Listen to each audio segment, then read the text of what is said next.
welcome to Basketball Talk Pro. My name is Ron Ecker. I'd like to remind you that we just have a few days left until that very large discount goes off our statistics course.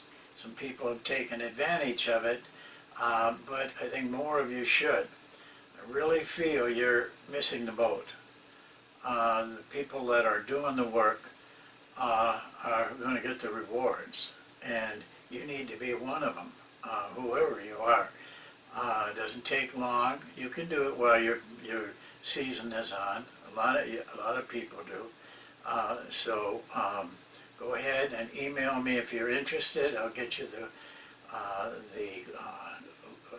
link that you need to get the discount, and you can get started. It's very simple, and I'll give you the instructions. Well, I thought it'd be interesting to maybe take a different approach to the technical part of the game. I thought it'd be interesting for everyone, all the coaches, to see the Syracuse Zone that has done so well, and just take a little closer look at it. Not an analysis really, but a study for your own benefit. Some of you might be interested in a zone. Some of you aren't, but you play against it. I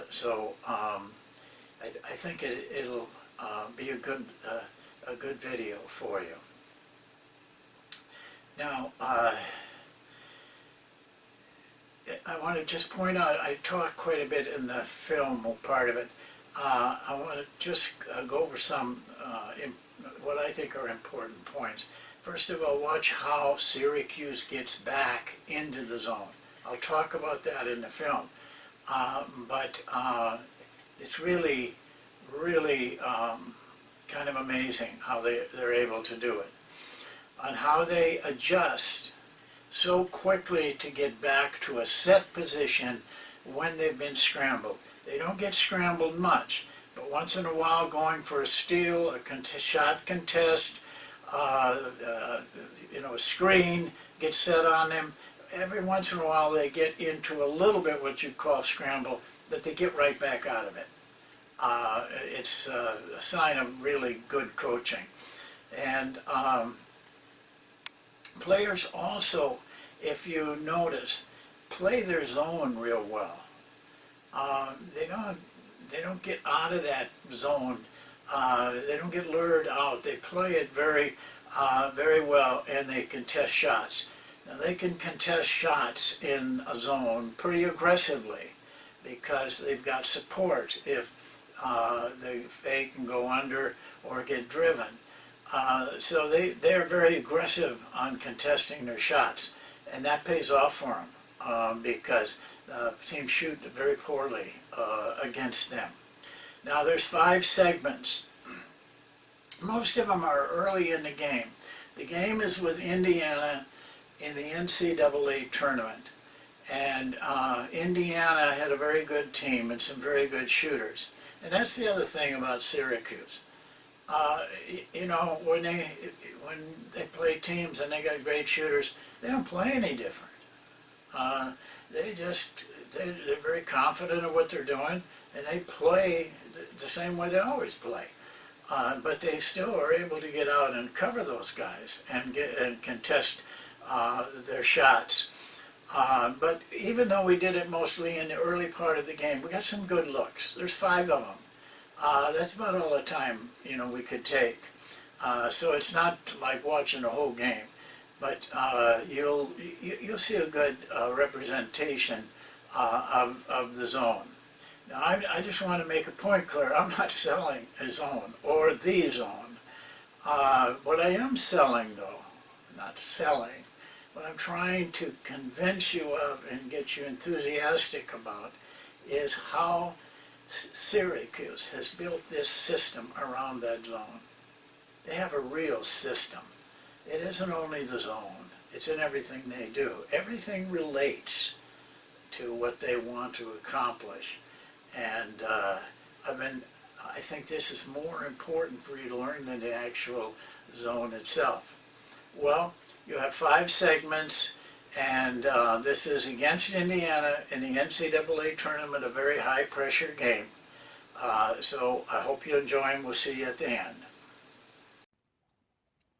Okay, I want to start with a shot that kind of shows you how well organized Syracuse is.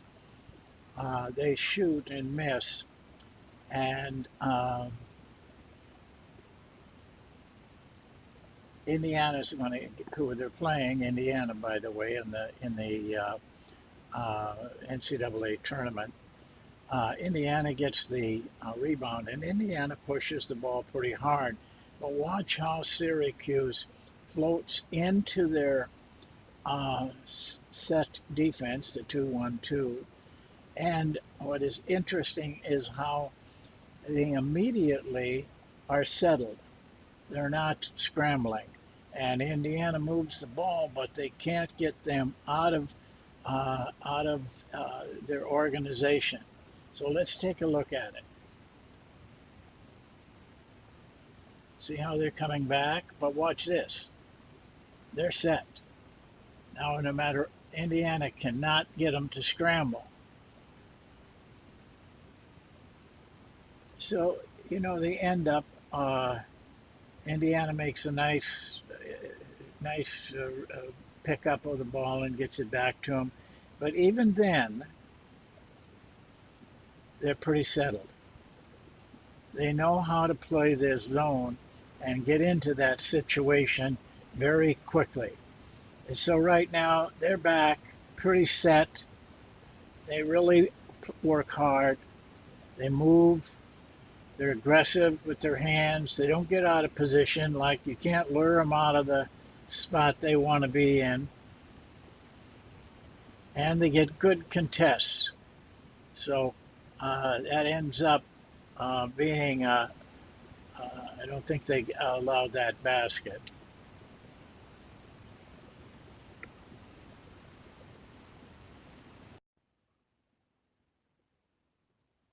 Okay, this is another look at the zone. This is after a made basket. So you get that look at it too. Now, of course, they're going to be set now, and they are. Uh, they just they don't get out of position.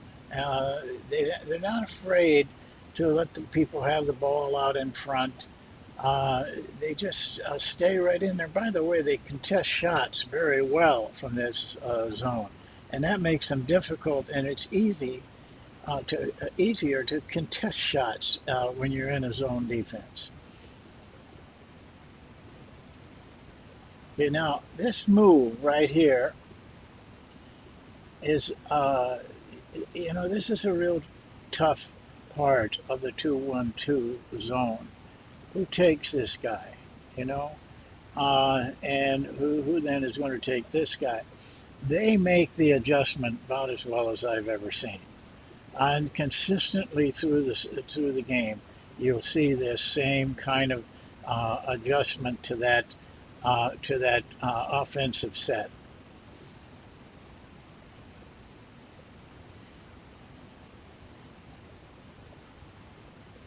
Of course, like any zone, when you get into the middle like they did, um,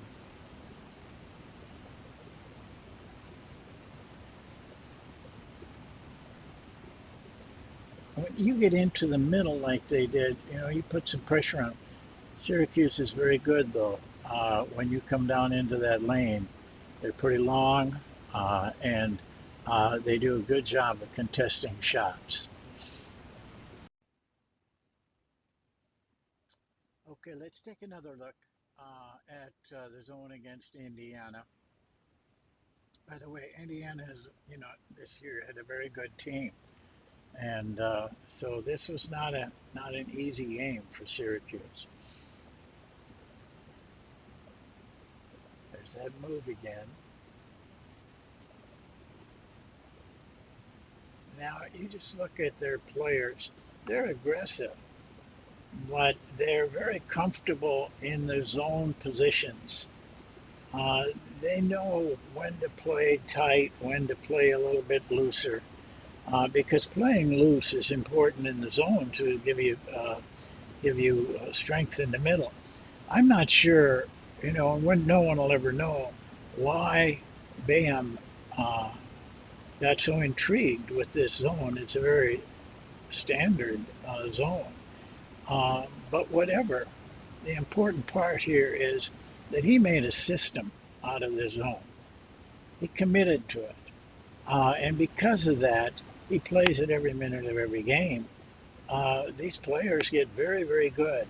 Plus, I think he recruits uh, to fill it. But that's part of having a system, selecting players that fit what you want to do.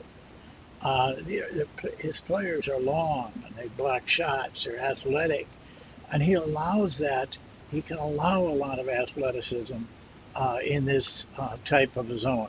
It's a very simple zone. You don't see many adjustments that are, what you'd call really difficult or complex. Everything is kept very simple. And because of that, he's had, tremendous success. Now the ball gets in here, and your first reaction is, well, now they've got him collapsing. They do collapse, but it's with pretty good judgment on their part and their players' part. So now the ball comes out,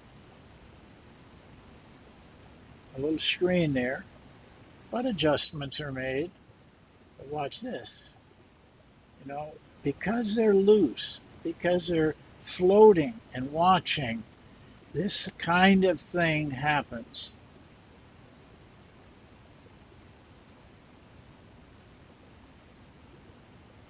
So you see, there's a lot of angles to this zone, even though it's very simple, but it's really well coached. I think this is a remarkable sequence and shows you how you can we stress, and I do too. We play against the zone. We want to push it down the floor and get set. That's very hard to do against Syracuse.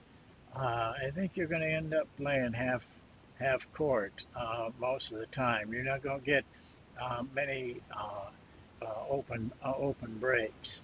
So uh, it starts with a pretty questionable shot that he misses. Just watch it through here. I'll just let it run because I want you to see the whole flow of things. There we go. They're in it. Now watch.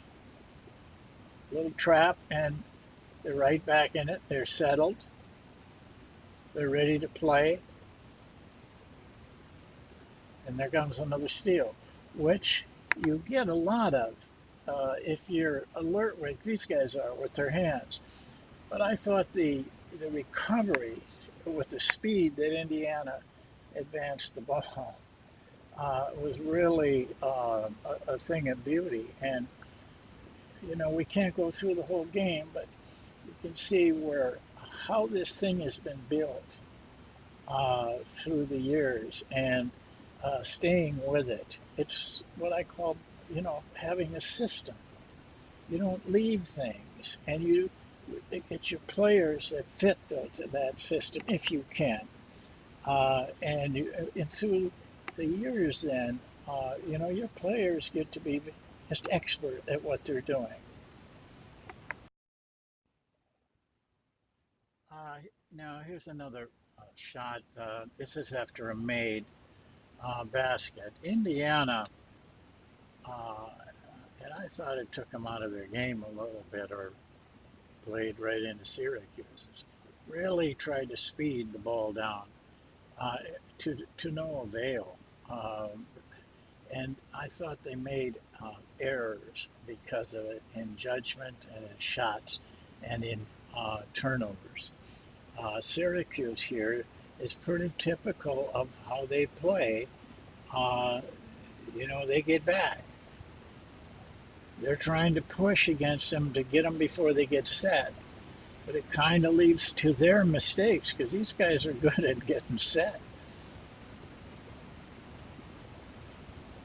Now this is just it's a very simple zone. Uh, it's remarkable what they get done with it. Syracuse is not going to be baited out of their positions. You see, we talked about this situation again. When a man's in the corner, uh, of course they want this guy to cover it, but sometimes if this guy's down a little bit lower, this guy has a tough decision to make. But this guy always does a good job of getting over there and filling it. Look at the setup. It's pretty hard.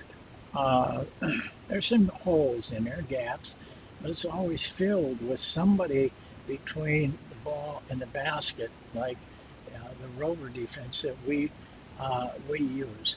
And so it just makes driving and passing hard.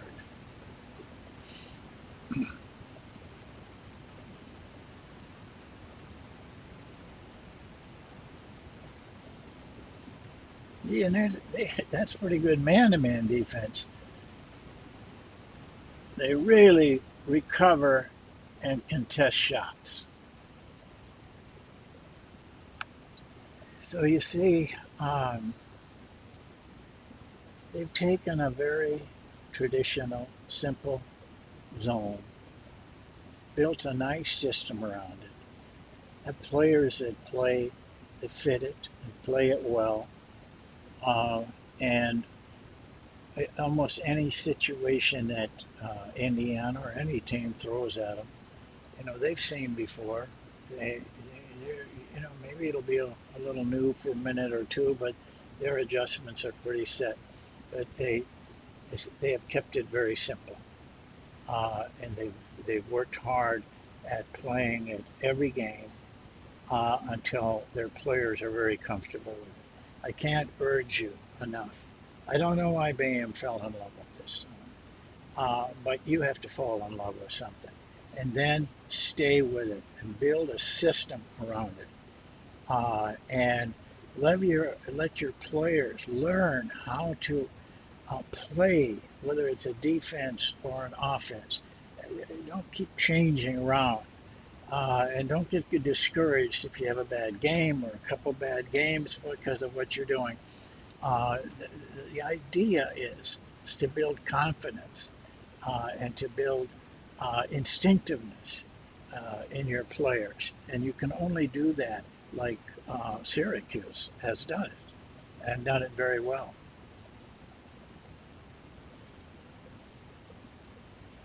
Well,